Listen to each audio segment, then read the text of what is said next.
ఎప్పుడు ఎక్కడ వినని చూడని అద్భుతమైన ఫ్యాక్ట్స్ని మీరు తెలుసుకోవాలనుకుంటున్నారా? మరి ఇంకెందుకు ఆలస్యం, వెంటనే మా ఛానల్ తెలుగు ఫ్యాక్ట్స్ని సబ్స్క్రైబ్ చేసుకోండి. అలాగే మేము చేసే అద్భుతమైన వీడియోస్ నోటిఫికేషన్స్ మీకు రావాలనుకుంటే వెంటనే దాని పక్కన ఉన్న బెల్ ఐకాన్ పైన క్లిక్ చేయండి. Hi friends, welcome back to Telugu facts. So నేను ఇవాళ క్రిస్టియానిటీ గురించి కొన్ని అద్భుతమైన ఫ్యాక్ట్స్ని కలెక్ట్ చేసి ఉంచాను. మరి ఇంకెందుకు ఆలస్యం, let us start today's video. Number 1, జర్నలిజంలోని church of the holy sepulchre అనే చర్చ్ యొక్క కీస్ ఒక ముస్లిం ఫ్యామిలీ దగ్గర ఉంటాయి. రోజు పొద్దున ఆ చర్చ్ని వాళ్ళే తెరుస్తారట. ఇలా 1187 CE నుండి చేస్తున్నారట. Number 2, world's largest religion Christianity. అయితే దీనిలో మొత్తం 2.4 బిలియన్ ప్రజలు ఉన్నారట. అయితే ఇది ఎంత ఎక్కువ అంటే ప్రపంచ పాపులేషన్లో 3వ వంతట. నెంబర్ 3, ఒక శాఖ ప్రకారంగా జీసస్ ఇప్పుడు చైనాలో ఒక చైనీస్ ఉమెన్గా జీవిస్తున్నాడట. నెంబర్ 4, జపాన్కి వెళ్ళిన మొదటి ఫ్రెంచ్ మ్యాన్ని జపాన్లో టార్చర్ చేసి మరీ చంపారట. ఎందుకంటే అతను అక్కడ క్రిస్టియానిటీని స్ప్రెడ్ చేయడానికి ట్రై చేశాడట. నెంబర్ 5, ప్రతిరోజు దాదాపుగా 15,000 మంది ఆఫ్రికన్ ముస్లిమ్స్ క్రిస్టియానిటీకి కన్వర్ట్ అవుతున్నారట. నెంబర్ 6, 4th సెంచరీ నుండి 6th సెంచరీల మధ్య ఈజిప్ట్లో క్రిస్టియానిటీ మెయిన్ రిలీజియన్గా ఉండేది.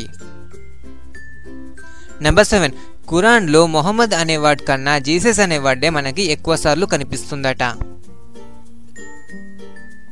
నెంబర్ 8, శాన్ ఫ్రాన్సిస్కోలో ఒక చర్చ్ ఉంది. అయితే దీనిలో జాన్ కాల్ట్రైన్ అనే ఒక వ్యక్తిని మహాపురుషుడిగా పూజిస్తారట.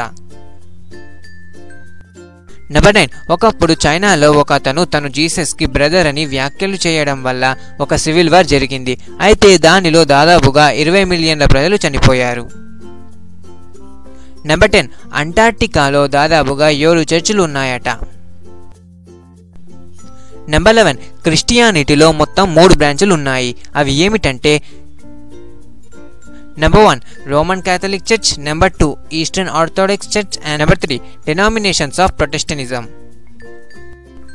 నెంబర్ 12, 2010 సంవత్సరంలో క్యాథలిక్ చర్చ్ యొక్క మొత్తం ఇన్కమ్ $97 బిలియన్ మించిపోయింది. నెంబర్ 13, ఒక స్టడీ ప్రకారంగా చర్చికి పోవడం వల్ల మన బ్లడ్ ప్రెషర్ కంట్రోల్ అవుతుందట. నెంబర్ 14, ఇరాన్లో క్రిస్టియానిటీ ఇప్పుడు చాలా త్వరగా పెరుగుతుందట.